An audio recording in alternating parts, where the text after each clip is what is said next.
It's time to wake up. It's time to wake up. It's time to wake up. It's time to wake up. Right.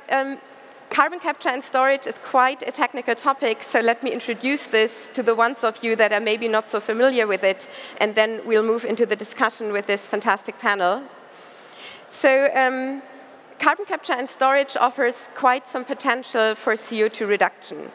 What it means is that instead of avoiding the emission of CO2 before it reaches the atmosphere, the carbon is actually captured at point source in industrial installations, or it is extracted from the atmosphere in order to be stored or to be utilized for other applications. Now, that holds massive potential for the climate. The IEA, the International Energy Agency, one of the authorities on climate science, says we need 4,000 megatons of captured CO2 by 2035 if we want to reach net zero. 4,000 megatons in about 10 years. Today, we are capturing around 40 megatons. So we need to raise this by 100-fold if we want to reach our net zero pathway and our CO2 reduction targets. So why this holds great prospect, there is also actually massive discussions around it. Is it safe? Does it use too much energy? And are we actually just like protecting the fossil industry to keep emitting while pretending we can capture it back? And those are exactly the questions that I want to discuss with this fantastic panel of experts here. But before we do so, I would actually like to feel the temperature in the room. Like, what is everybody's perspective here on carbon capture? Let's do a quick show of hands, and we'll do the same after the discussion to see if things have changed. So, who here thinks we need carbon capture and is in favor of carbon capture? Please raise your hands. All right. That is quite a number. I would say actually maybe half. Who is against carbon capture and think it shouldn't play a role at all in our way to net zero? All right, that is nobody.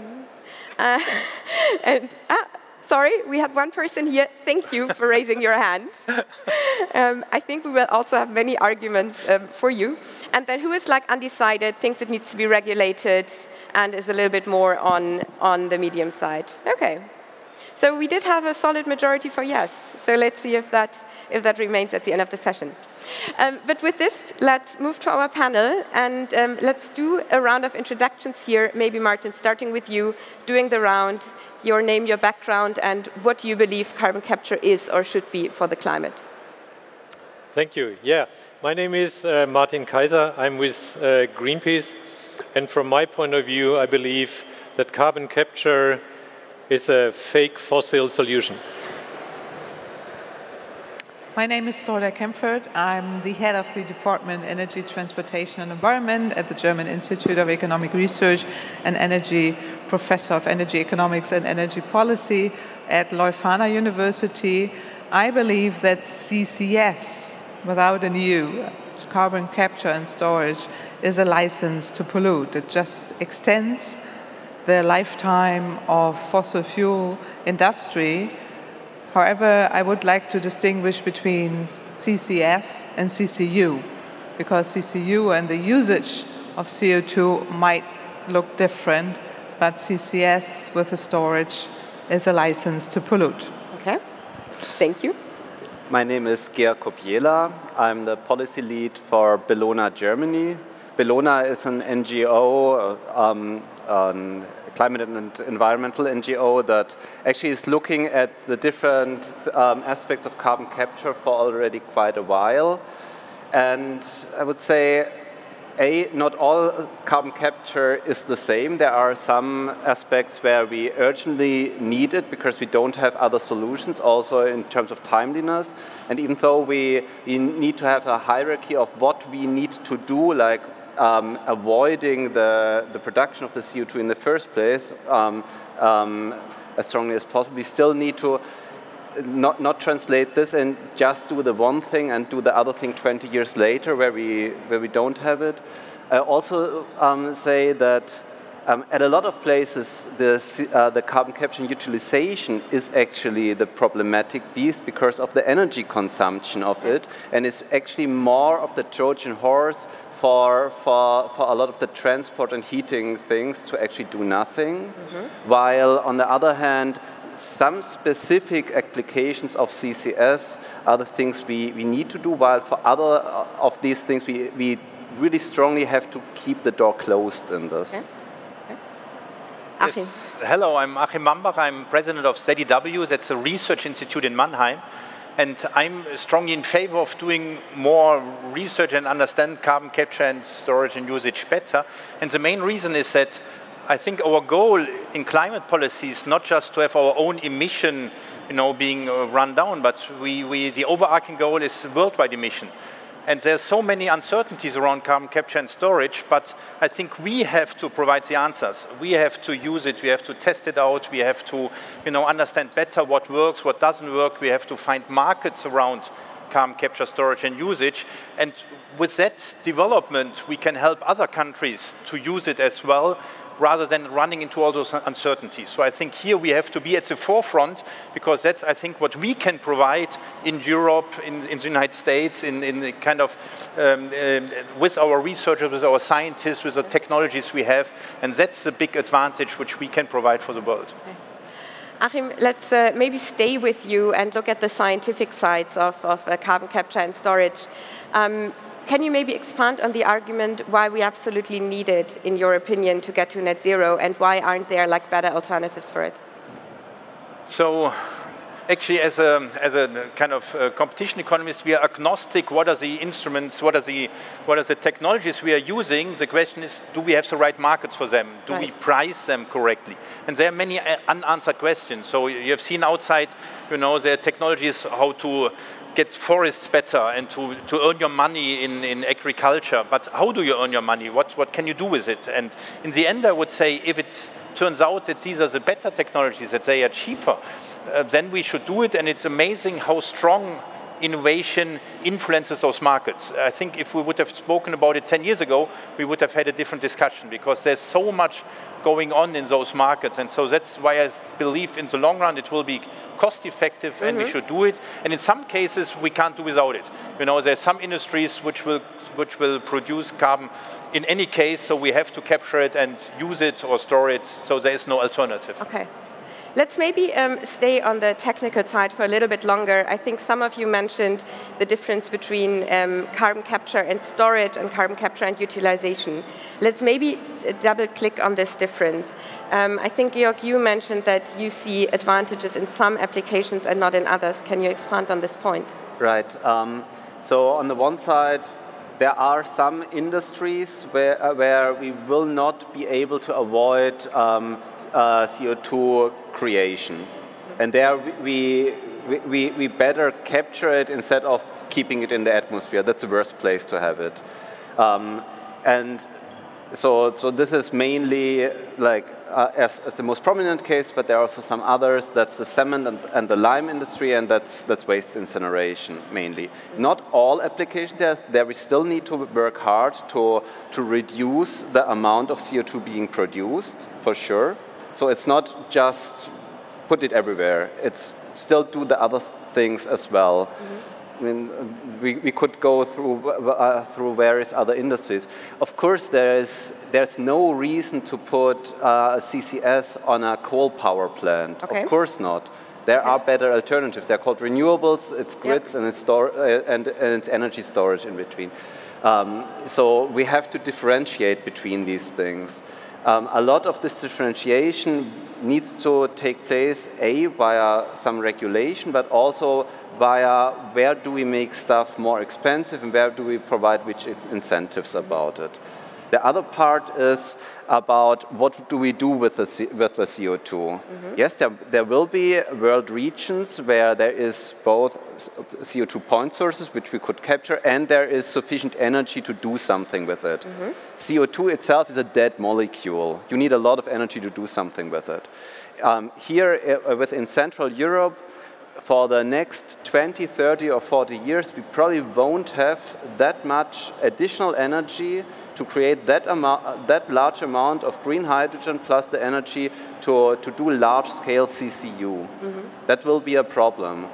If we were to do CCU in large scale here, it would be with fossil hydrogen. Okay. So we would create absurd circles with it. Okay. Therefore, we argue the CO2 we have by the time now or in the next 20, 30 years, rather store it. Yeah. Because then like if you properly monitor it there, it will actually be gone then. Okay.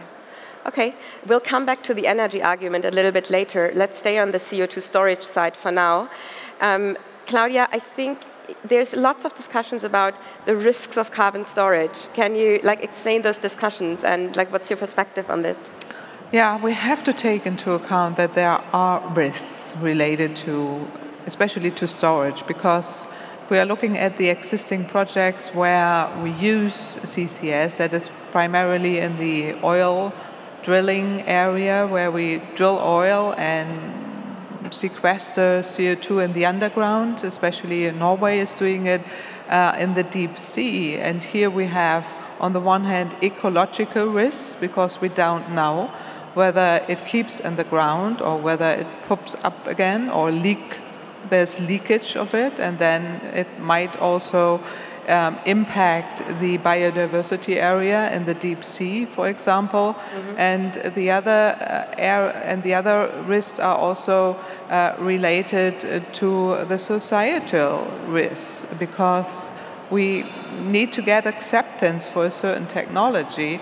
And here it might also hinder, and the risks are related also to, on the one hand, ecological side, but also on the health side. So if we have health impacts, for example, it might also negatively impact the health of people, for example, then it creates a lot of risk.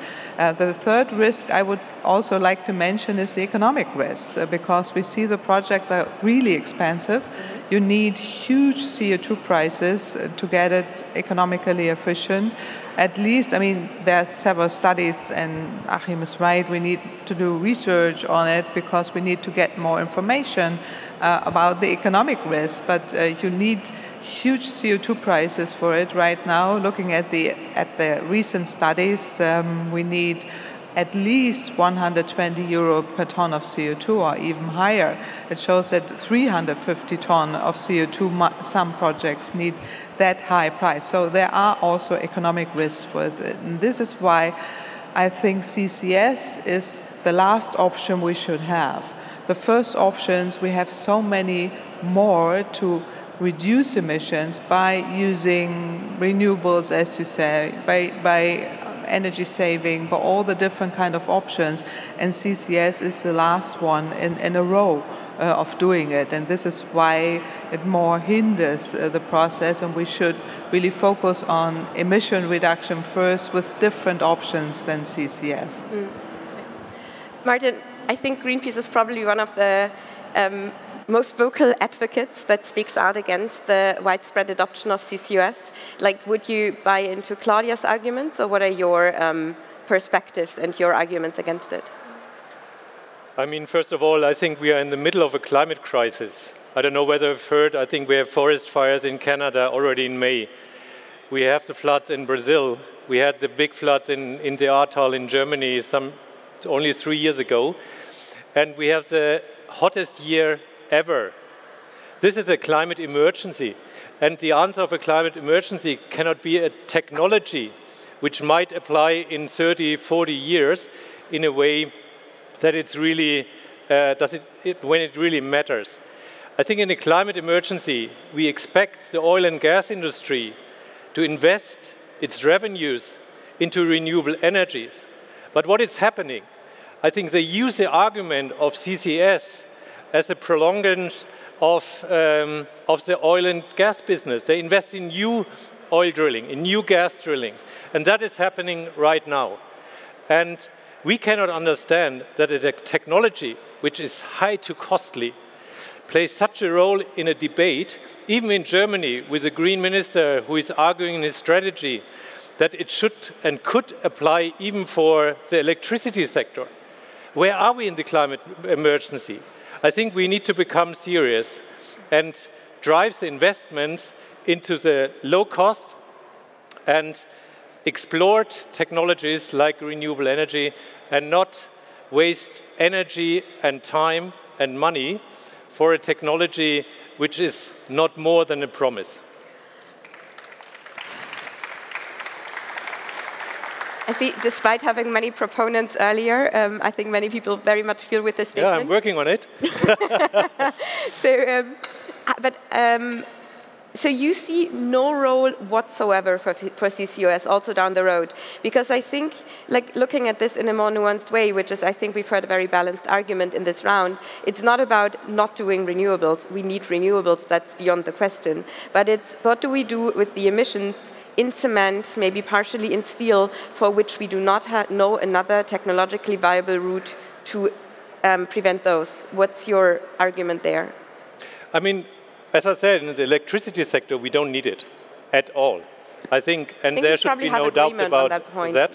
And then looking to steel, I think we need a lot of probably green hydrogen. Claudia knows it better than me, but I think that's what we need there to get the high intense energy there. We have the chemical industry where we need basically green electricity. That's it. Then cement. I think we have an intense debate about the transport sector in Germany. Do we need new highways? No, we don't need it in a climate emergency situation. That means we need less cement. So we need to look into alternatives in the construction, in the building. There are a lot of pioneers out there investing into new material. We have the Pollute cultures to wetting the peatlands, where this material can be used for new construction material. So we need to be much more innovative in new material than using cement. And that's why we are saying, let's invest the money available into innovation, into new technologies. I want to point out there's a Green Award winner this year that has alternative technologies to produce cement that do not need carbon capture. But maybe expanding on this argument, how do you assess the potential for technological innovation to come up with something that doesn't need carbon capture also in hard-to-abate industries? If I may take on that argument. Yes, please. So what we see, I agree we have an emergency. And I agree we have a lot of problems. What you see worldwide is an increase in emissions. We don't see that in Europe. We don't see that in the United States. We see that worldwide. So I think the consequence is that we have to define standards for carbon capture and storage, because now it's an excuse for them. We have to define what works, what does not work. We have to price it. So what is the right price? So it's not just an argument we can use CCS and then we go on doing what we used before. So how do we get it into the markets? And if I may, Claudia, also come to your argument is, yeah, there are many risks being involved, but risks, there's no business without risks. The question is, are they priced in the right way? So do we have the right market behind these risks, and do we price them correctly? We don't do it at the moment.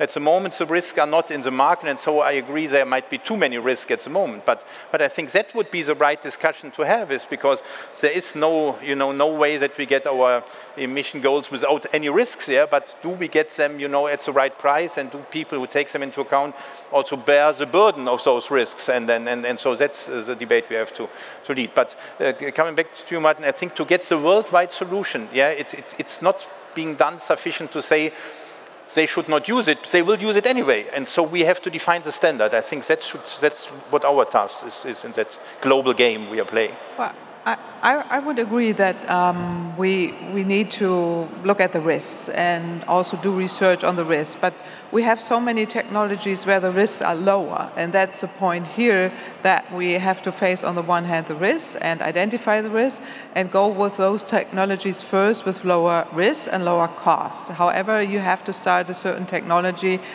to get it into the market. If you never start, you will never get it into the market. That's one point here. But don't go the wrong way and go the right way. And that's a difficult task here to assess because the discussion is not new. I remember it since 20 years now. We discussed 12 years ago about, for example, CCS-ready power plants and so on. I agree it doesn't, it should not matter in the power market business. However, there might be some areas where we can use CO2. But it should not be an excuse, as you correctly say, because right now it's used as an excuse for the fossil fuel industry just to do whatever they want, and they just say, well, we capture it and store it somewhere, somehow, in the future, and that's never happening. And that's a crucial part here, not to have an excuse for not reducing emissions. And that's really important at this point, and start with those technologies first where we know that the risks are much lower than with CCS.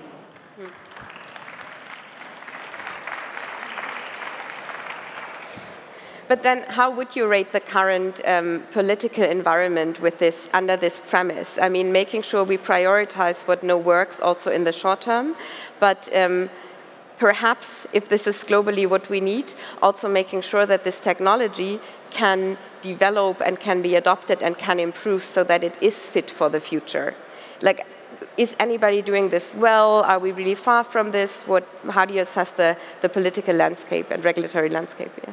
Well, in Germany, I'm really concerned because now with the new legislation, or what they plan is not going in the right direction, because I think there's good reason not to allow CCS in Germany. We don't have the storage, there are so many risks, and now to go in the North Sea, it's really the wrong way. And of course, we need to do research whether we can really find solutions for cement or industry, but right now that's not proved. And I doubt that that we just hinder those solutions which might or need to come first, and that's energy saving in the industry. It's avoiding cement, for example, as you say. It's renewables, it's heat pumps. The list is so long.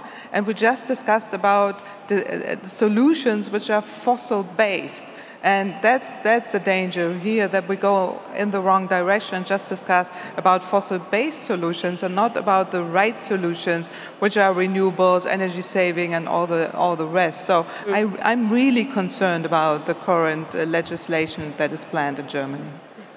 Georg, I think Bellona was part of the stakeholder dialogue that consulted with the German ministry to come up with the carbon management strategy. Like, can you share a little bit from those discussions, and how were Claudia's arguments reflected in the ultimate policy proposal? Sure. Not only Bellona, but a lot of NGOs were in there. A lot of Greenpeace NGOs. was part of it, the BUND, WWF, NABU, German Watch, and multiple others.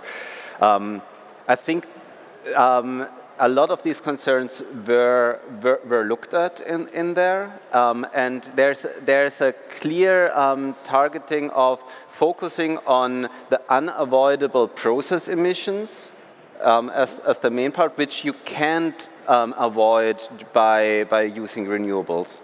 And then there is sort of this a bit more murky field of the hard-to-abate emissions further around there, and this will stay a contested field for the next 10, 20 years, as long as they exist.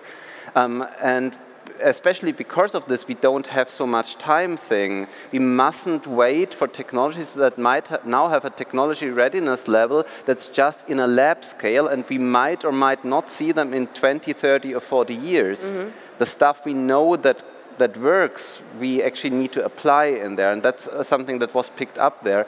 Also, something that was picked up is we mustn't just look at where we regulate via allowing it or not, but also which incentive structures we provide, where we make something more expensive, where we need to also to provide incentives to do the things, especially in something like the waste incineration,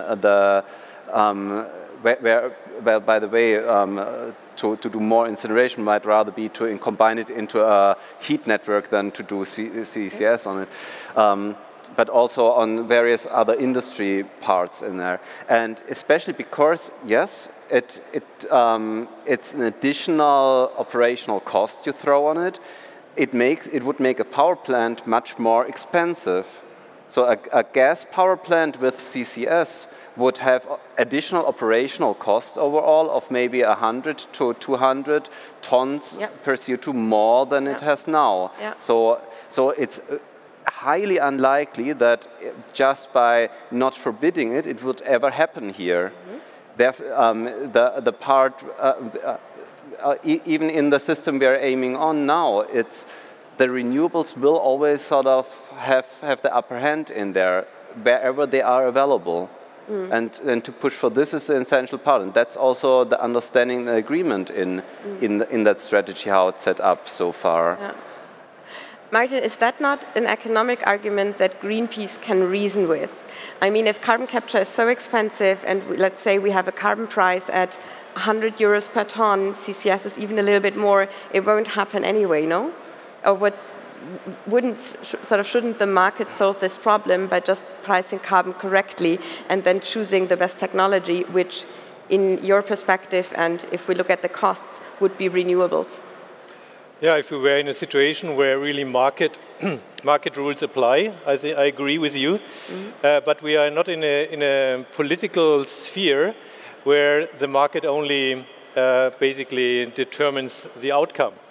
And I mean, starting in Dubai last year, when there was a hard negotiation about phasing out fossil fuels, and it was countered by the oil and gas industry through the Gulf countries, through Azerbaijan, the next host of the COP, through Russia, through many countries, to say, no, we are just talking about the unabated fossil fuels. And that was the entry door for, as you said, Claudia, for giving them a lifeline for the time after 2050. And that's the real problem. And Achim, you said it. I think, yes, we need international standards, but we need clear rules internationally, which avoids technologies which gives them a lifeline beyond 2050. So the objective needs to be that we bring down emissions now, and to bring it down before the mid of the century globally to zero. And that should determine basically all the next steps. And I think that's basically not a long time. It's 25 years. And to count on a technology, it would never, ever lead us to that situation. And I don't know how you think about that, but I think to give our younger generation a perspective that we rely on a technology for oil, gas, and coal, which is not applicable at all in an economic, but also in a scale sense, then I think it's basically a fake, as I said at the beginning. So I think we need to start really to think about real solutions for it, and that means we need to get international standards which oblige the oil and gas industry to reinvest their return of investment into renewable technologies, which is available, which is cheap.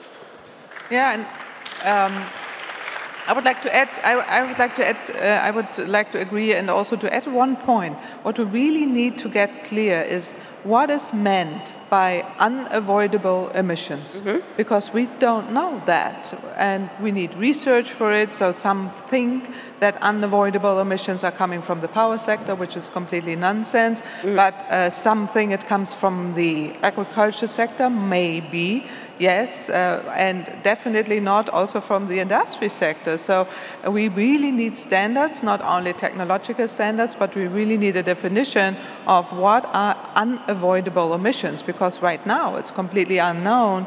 And this is why I argue that this is just an excuse of doing nothing or not doing enough to reduce emissions, and a license to pollute, because we will not do the easy or more cost-efficient things first, which are renewables, energy saving, and all the rest. And this is why I'm so concerned that this technology discussion brings us nowhere or brings us in the wrong direction. Georg, I think you had a reaction to this earlier.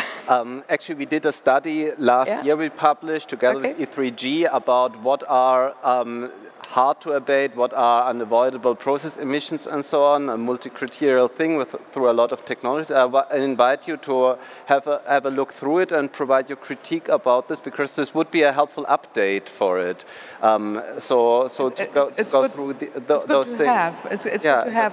What I meant is that we need a standard we need standards on a political on this, level. definitely. And I think that's an essential political debate we need to have. It's partly also what was happening in the carbon management strategy, and it will be an ongoing debate. It's also good that there will probably be a review of the carbon management strategy in 2026. So it will always need to have some revisions along the way in there. Something else I wanted to say is sort of this part of risk. Yes, every technology apply comes with some risks. It's like also with every medication thing, it comes with some risks. Also, some of the other technologies we're using, like the whole hydrogen things, come with a lot of risks. A hydrogen pipeline through somewhere has some risks in there. We still need that thing. The perception of it is interesting, that people have more fear of a CO2 truck on the road than about a hydrogen truck. It's studies done about these things. Okay. So we also need to get a bit rational in these things, and we also need to ask, what are the risks of not doing something in various fields? I totally agree. It's a bad idea to do CCS on a coal power plant. It's actually also something that's ruled out in the carbon management strategy. You must not connect a coal power plant with a pipeline in Germany. That's something that's supposed to be ruled out in there. A different thing is with those emissions where we don't see a solution along the next relevant amount of years. Of course, we hopefully find some solutions in the year 2050, and even after that, we will still have ongoing things. The world and technology won't end in 2050. A lot of these technologies are, in a way, to buy time for other further solutions and for a societal change. Yeah. We mustn't just do the technology. Of course we need the societal change that runs along in there, but that's something that won't happen overnight. So you're saying we need to keep the technological roadmap open and revisit it as we learn more? Well, not entirely open, because in a way, if we can keep it artificially open, thinking of thin fuels on the road, which is actually rather keeping it virtually open in a way of doing something that the market would otherwise kick out. Okay. That's a bad way of technological openness. That's actually a Trojan horse for doing nothing. But in another way, we need more of an all-hands-on-deck approach to use all the things to avoid the CO2 ending up where it's at the worst place, and that's up there. Okay. Achim, you had a reaction, and then Martin. One addition, I think we also have to take care that we don't have a German debate. So there are risks, and in Germany, if you say there are risks, and typically say we don't want them, and maybe we can afford it because we are rich here, but what happens is that we see it in other countries. So they do the storage. So we have carbon capture, and we give it to the other countries because we don't want to have the risk. Yeah? And I think it would be better to be part of the debate, because we have the engineers and we have the technologies. If we are not part of the debate, then the other sets the standards, and I think it would be better if we are part, of the standard setters in that debate. Yeah. Martin, you had a point to the technological openness, I think. Yeah, I think to equalize the risk of all technologies and say we have always the same risk or somehow risk, I think, you can start there. But at the end of the day, you need to make a choice.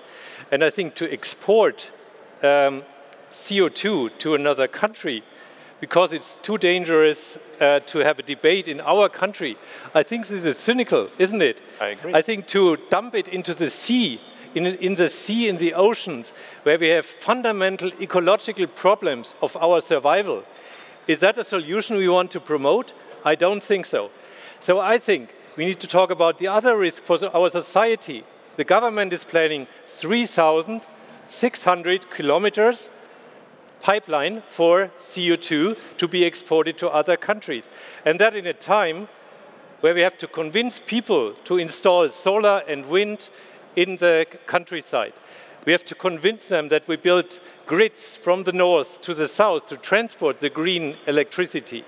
And on top of that, our government wants to put another 3,000 600 kilometers of infrastructure into the debate. I think there's a democratic risk that we overload our debate about new infrastructure in a time where our democracy is very unstable. So I would be very cautious to push that debate, and I would be very cautious that the Minister of Economy, in brackets and on climate change, will push his strategy forward through the Parliament. And I would like to add here, you can only spend €1 once and not several times. So we are talking about now hydrogen pipelines, CO2 pipelines, all the different kind of technologies, but we need the money for the insulation of buildings. We need the money for energy efficiency improvements. We need the money for renewable energy and all this, and also aviation, transportation. So we need here a lot of money for the whole transformation. And we are talking about a technology that extends the lifetime of fossil industry to such large extent and can be used as an excuse. I think that's the wrong priority. So we should start with a debate on all the different subjects we have not solved yet. I said we're going to ask the audience again, and we have to because we're reaching time. So who is still in favor of, or who is in favor of CO2 capture as a part of our net zero solution? I still see a show of hands. Who is absolutely against it? We actually have a few more people now after this discussion. And who thinks we need to find the middle ground to have technological openness but have safeguards? Okay, I think this is, together with the yeses, the majority opinion now. We're at time, very punctual. Thank you so much for the discussion. Thank you, all of you. Very great perspectives to share, and thanks also for the heated debate among in this round. Thank you. Thank you.